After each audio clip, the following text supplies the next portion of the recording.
Hello everyone, this is Shivangi. Welcome to shift classes. इस video में discuss करने वाले हैं चाउ टेस्ट को। दोनों ही लैंग्वेज में डिस्कस करेंगे। 30th को आप लोगों का एग्ज़ाम है, तो आप सभी को ऑल द बेस्ट।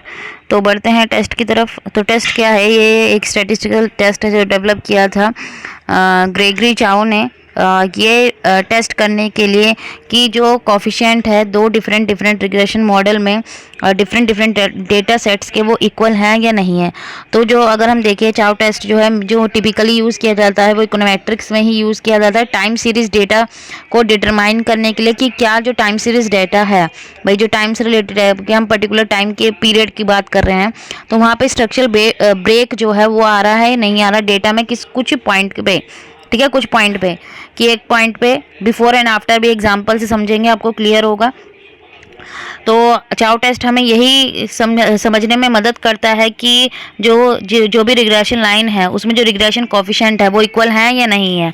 अगर जो टेस्ट डिटरमाइन कर देता है कि कोफिशिएंट इक्वल नहीं है, ठीक है, क्या है, कोफिशिएंट इक्वल नहीं है, तो जो रिग्रेशन लाइन है तो इसका मतलब क्या है कि जो रिग्रेशन लाइन है हमारे पास उनके लिए एविडेंस आ गया है कि उनके जो डेटा है उसमें स्ट्रक्चरल ब्रेक आया है, मतलब सीरीज में नहीं चल रहा है, कुछ ब्रेक आया है, उसके अंदर कुछ अप एंड डाउन्स आए हैं।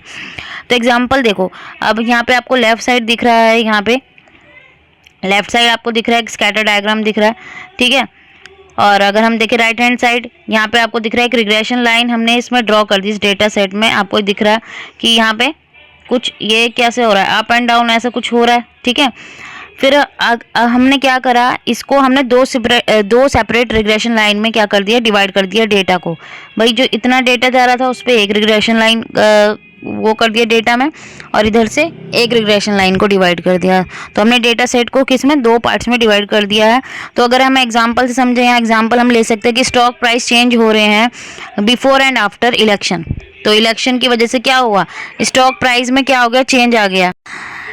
और अगर हम देख सकते हैं कि इंटरेस्ट रेट में चेंज आने की वजह से हाउस प्राइस में क्या हो गया, चेंज आ गया कि इंटरेस्ट रेट से पहले कितना, चेंज होने से पहले कितना प्राइस था और उसके चेंज होने के बाद।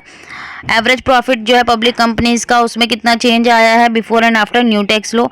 तो हर सिचुएशन में हम चाउ टेस्ट का इस्तेमाल करेंगे डिटरमाइन करने के लिए कि स्ट्रक्चरल ब्रेक पॉइंट किस डेटा, मतलब डेटा में कौन से पॉइंट पे आके, किस पॉइंट पे आके, जो पॉइंट ऑफ टाइम है, किस पॉइंट ऑफ टाइम पे आके जो है ब्रेक आया है डेटा के अंदर। तो अगर हम स्टेप्स देखें तो सबसे पहले हम यहाँ पे सेट करते हैं नल और अल्टरनेटिव हाइपोथेसिस को। तो हमारे पास एक रिग्रेशन मॉडल हमने यहाँ पे लिया पूरे एंटायर डेटा सेट के लिए, Y T equal to A B, आप पूरा रीड आउट कर लेना, ठीक है। ई फॉर एरर टर्म है। तो हमने दो पार्ट्स में इसको डिवाइड कर लिया, ठीक है। ए को A1 A2, बी को B1 B2, सी को आपको दिख रहा होगा यहाँ, हिंदी वाले देख लेना। फिर हमने नल हाइपोथेसिस सेट करी क्या कि एच नोट से डिनोट करते हो अल्टरनेटिव को एच ए से, तो A1 A2 B1 B2 C1 C2 equal. तो हमें क्या करना है कि कम से कम जो एक कंपैरिजन है नल हाइपोथेसिस में वो क्या हो, इक्वल ना हो। अगर हम नल हाइपोथेसिस को रिजेक्ट कर देते हैं, क्या कर देते हैं, नल हाइपोथेसिस को हमने रिजेक्ट करा, हमने माना कि ये तीनों इक्वल होंगे, लेकिन इनमें से अगर हमने एक को भी क्या कर दिया कि ये बराबर नहीं है, तो हमारे पास सफिशिएंट एविडेंस आ जाएगा कि डेटा के अंदर जो है स्ट्रक्चरल जो है ब्रेक पॉइंट आया है डेटा के अंदर। तो जो दो रिग्रेशन लाइन है तो हम उनको फिट कर सकते हैं बेटर देन वन, ठीक है। तो अगर हम क्या हो जाते हैं, नल हाइपोथेसिस को रिजेक्ट करने में फेल हो जाते हैं, तो हमारे पास कोई सफिशिएंट एविडेंस नहीं है कि डेटा के अंदर कोई स्ट्रक्चरल ब्रेक पॉइंट आया है। तो ऐसे केस में जो रिग्रेशन लाइन है वो पूल हो जाएगी एक सिंगल रिग्रेशन लाइन में, क्योंकि हम उसको डिवाइड ही नहीं कर पाएंगे, वो सिंगल रिग्रेशन लाइन बन जाएगी। अगर हमारे पास कोई एविडेंस नहीं आया, हम फेल हो गए नल हाइपोथेसिस को रिजेक्ट करने में। तो फिर सेकंड स्टेप हमारा है स्टैटिस्टिक को कैलकुलेट करना। तो स्टैटिस्टिक को कैलकुलेट करने का फॉर्मूला ये रहा, और इनके हम ज़्यादा डिटेल में नहीं जा रहे हैं, एग्जाम है तो थ्योरी आप लोगों को प्रोवाइड करना। मैं कोशिश कर रही हूँ कि कुछ तो आप लोगों को समझ में आया ही होगा। इनकी एक्सप्लेनेशन आपको दे रखी है और एफ डिस्ट्रीब्यूशन का में इस्तेमाल किया जाता है। फिर लास्ट स्टेप है हमारा कि रिजेक्ट और fail to reject the null hypothesis, या तो हम रिजेक्ट करते हैं या हम फेल हो जाएंगे रिजेक्ट करने में नल हाइपोथेसिस को।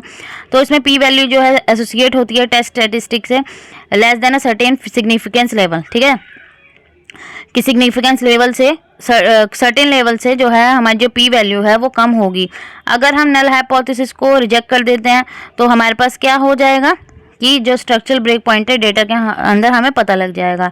तो ये था हमारा चाउ टेस्ट। आई होप आपको क्लियर हो गया होगा। अगर वीडियो अच्छी लगी हो तो like it, share and subscribe my channel. Thank you.